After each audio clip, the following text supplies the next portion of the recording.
Hello guys, welcome back to another video. तो guys, Havells ने अपनी फाइनेंशियल ईयर 2022 के लिए फाइनल डिविडेंड अनाउंस कर दिया है। तो गाइस, इस वीडियो में हम लोग यही देखेंगे कि आप लोगों को कितना डिविडेंड मिलने वाला है from this company and most importantly कब मिलने वाला है। उसके साथ साथ हम लोग कंपनी के एक बड़े ओवरऑल फंडामेंटल्स भी देख लेंगे ताकि एक आइडिया हो जाए इस कंपनी के बारे में कि कंपनी में पैसा लगाया जा सकता है या नहीं, और अगर पैसा लगाया जा सकता है तो कौन सा प्राइस पॉइंट आप लोगों के लिए बेस्ट रहेगा, मतलब सपोर्ट जोन कहाँ पे है। एंड में कंपनी के स्विंग ट्रेडिंग लेवल्स के बारे में भी हम लोग डिस्कस करेंगे। तो गाइज, बिना टाइम वेस्ट के कंपनी की फंडामेंटल एनालिसिस करते हुए वीडियो की शुरुआत करते हैं।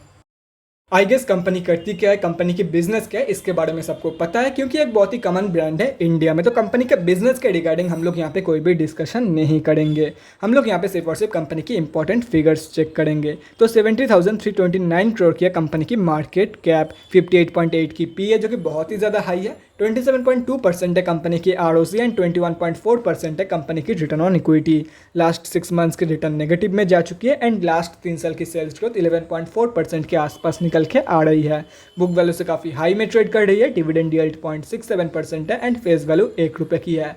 अगर इस कंपनी की प्रोज एंड कॉन्स के बारे में डिस्कस करें तो सबसे पहले प्रोज चेक कर लेते हैं। कंपनी ऑलमोस्ट डेट फ्री है। Company is expected to give good quarter, मतलब जून क्वार्टर में कंपनी बहुत ही सही परफॉर्म कर सकती है एंड कंपनी 37.42% की डिविडेंड पे आउट भी मेंटेन कर रही है। और अगर कॉन्स में देखा जाए तो कंपनी बुक वैल्यू से काफ़ी ऊपर ट्रेड कर रही है। अगर इस कंपनी की मार्च क्वार्टरली के रिजल्ट के बारे में डिस्कस करें तो मार्च क्वार्टर में कंपनी ने 4426 करोड़ के आसपास की सेल्स पोस्ट किया है एंड 352 करोड़ के आसपास की प्रॉफिट। एंड यहाँ पे आप लोग देख सकते हो ये एक end to end profitable company है। अगर फाइनेंशियल ईयर 2022 के बारे में डिस्कस करें तो फाइनेंशियल ईयर 2021 की कंपेरिजन में कंपनी ने बहुत ही सही परफॉर्मेंस दिखाई है in terms of sales and in terms of profit. और अगर देखा जाए तो कंपनी ने एक रिकॉर्ड ब्रेकिंग सेल्स पोस्ट किया है इन फाइनेंशियल ईयर 2022, यहाँ पे आप लोग देख सकते हो। अगर इस कंपनी की बैलेंस शीट की हेल्थ के बारे में डिस्कस करें तो FY 2022 में कंपनी की जो बैलेंस शीट की हेल्थ है वो भी इंप्रूव हुई है। कंपनी ने रिजर्व को इंक्रीज करके डेट को रिड्यूस किया और अगर ओवरऑल देखा जाए तो डेट की कंपेरिजन में कई गुना ज़्यादा रिजर्व मौजूद है कंपनी के पास।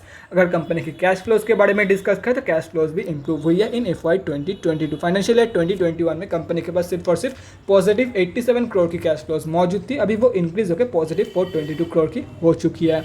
अगर इस कंपनी की शेयर होल्डिंग पैटर्न के बारे में डिस्कस करें तो मार्च क्वार्टर में प्रोमोटर्स की होल्डिंग अनचेंज्ड है, FIIs ने अपनी होल्डिंग कम किया है, बाकी DIIs ने अपनी होल्डिंग इंक्रीज करी है और गवर्नमेंट एंड अदर्स की होल्डिंग कांस्टेंट है प्रोमोटर्स की तरह। और अगर पब्लिक में देखा जाए तो कोई भी बड़े रिटेलर की होल्डिंग नहीं है इस कंपनी में।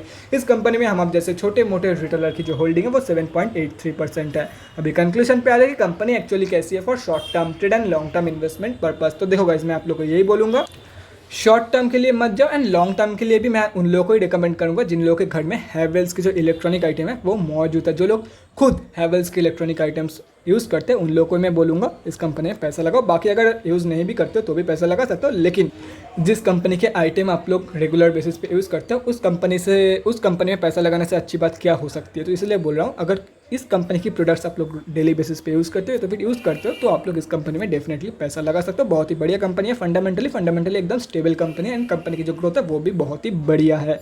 तो गाइज, ये तो हो गया कंपनी की फंडामेंटल एनालिसिस। अभी हम लोग कंपनी के डिविडेंड के बारे में डिस्कस करते हैं, डिविडेंड से रिलेटेड हर एक डिटेल्स चेक करते हैं।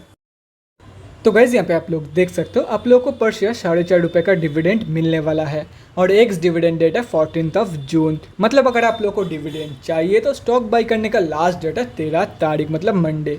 14 तारीख को है एक्स डिविडेंड डेट, मतलब 15 तारीख को है रिकॉर्ड डेट। और रिकॉर्ड डेट के दिन आप लोग के डीमैट अकाउंट में शेयर होना चाहिए। और वहीं पे अगर आप लोग एक्स डिविडेंड के डेट पे शेयर को बाई करते हो तो आप लोग के डीमैट अकाउंट में शेयर क्रेडिट होगा 16 तारीख को। और इसका मतलब है कि आप लोग को डिविडेंड नहीं मिलने वाला अगर आप लोग एक्स डिविडेंड के डेट पे बाई करते हो। तो अगर डिविडेंड चाहिए तो 13 तारीख बाई कर लो इस शेयर को। 13 तारीख की लास्ट डेट है, मतलब मंडे ही मार्केट खुलते ही स्टॉक को उठा लो, मंडे ही है लास्ट डेट। और सिर्फ डिविडेंड के चक्कर में इस कंपनी को बाई मत करो। अगर लॉन्ग टर्म का कोई प्लान बन रहा है तो ही 13 तारीख बाई आप लोग कर सकते हो। तो गाइस, ये तो हो गया कंपनी की डिविडेंड से रिलेटेड सब डिटेल्स। अभी हम लोग कंपनी के टेक्निकल्स के बारे में डिस्कस करते हैं और देखते हैं कि सपोर्ट जोन कहाँ पे है एंड उसके साथ साथ हम लोग स्विंग ट्रेडिंग लेवल्स भी देख लेते हैं। तो गाइज, यहाँ पे हम लोग आ चुके हैं NSE के डेली चार्ट पे। सबसे पहले उन लोगों के बारे में डिस्कस करते हैं जो लोग इस कंपनी में लॉन्ग टर्म के लिए पोजीशन प्लानिंग कर रहे हैं। तो देखो गाइस, अगर आप लोगों को ये वाला डिविडेंड चाहिए तो आप लोगों के पास ज़्यादा ऑप्शन नहीं है। ज़्यादा से ज़्यादा एंट्री में 5 से 10 रुपये तक का फर्क आ सकता है। आप लोग को मंडे ही एंट्री लेनी है क्योंकि मंडे ही है last date for this dividend.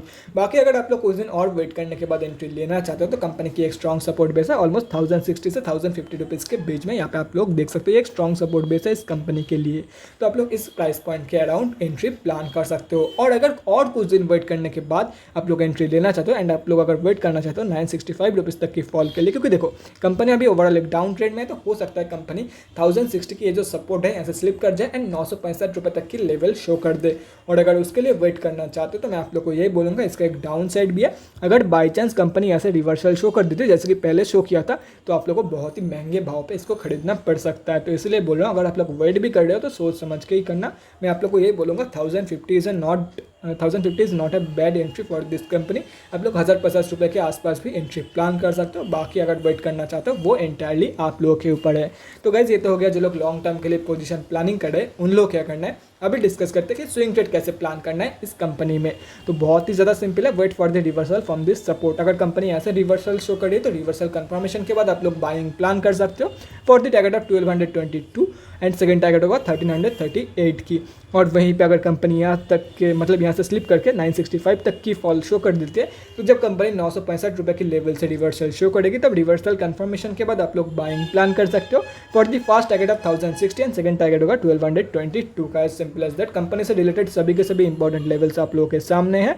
अगर आप लोग चाहते हो तो स्क्रीनशॉट लेके रख सकते हो, कहीं पे नोट डाउन करना चाहते हो तो वो भी आप लोग कर सकते हो। मैंने करंट मार्केट प्राइस को इरेज कर दिया है ताकि बाद में कोई भी कंफ्यूजन ना हो रिगार्डिंग द लेवल्स। तो guys that's it for this video. अगले वीडियो में मिलते हैं गाइज। Thanks for watching. और गाइज अगर आप लोग के मन में कोई भी डाउट या क्वेरी रहती है स्टॉक मार्केट या किसी भी स्टॉक से रिलेटेड, तो कमेंट सेक्शन में कमेंट करके मुझसे पूछ सकते हो, या तो फिर मेरे इंस्टाग्राम का लिंक आप लोग को डिस्क्रिप्शन बॉक्स में मिल जाएगा, जाके वहाँ पर ही मुझे डीएम कर सकते हो for an one on one conversation. Thanks again for watching guys. Bye guys and definitely guys stay safe.